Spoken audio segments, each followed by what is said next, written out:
Hi sir, our next topic for today ay yung ating lesson 15 parabola. Ayan sir, let's have an example po agad para mas maintindihan po natin yung ating lesson.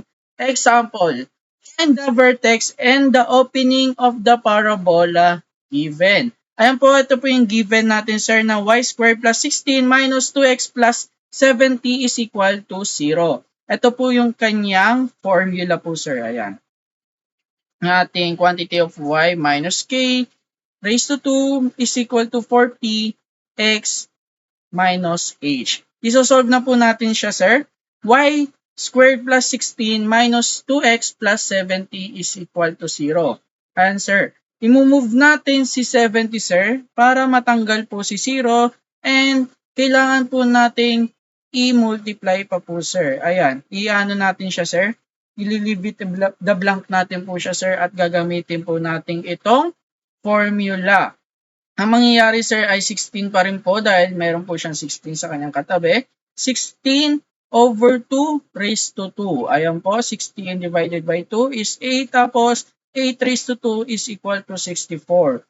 Bale, ang kinalabasan po niya, ganitong equation po sir. Y squared plus 16 plus 64 is equal to 2x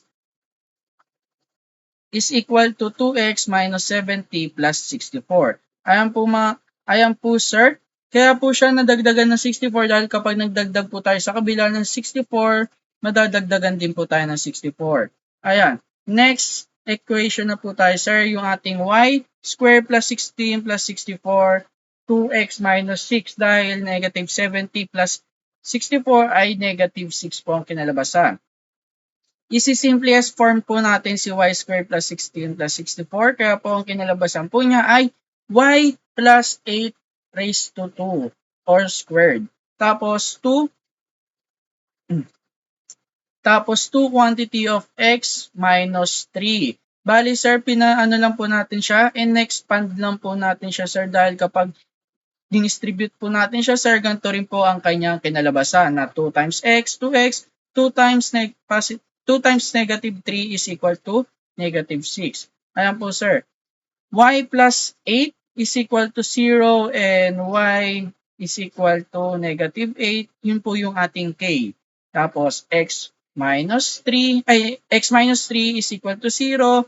I-move lang po natin to the right. Kaya po siya magiging x is equal to 3. Yun po yung ating h. Bali po sir, yung ating vertex po ay 3 and negative 8. Yung ating p naman po ay yung ating 4p naman po yung ating 2. Yung dito sir, yung ating 2. Kaya po siya positive. Opening of the graph of the right parabola is to the right. Dahil pa-positive po natin ay laging nasa right po ng ating graph. Ayan. That's all for today, sir. And maraming salamat sa pakikinig po.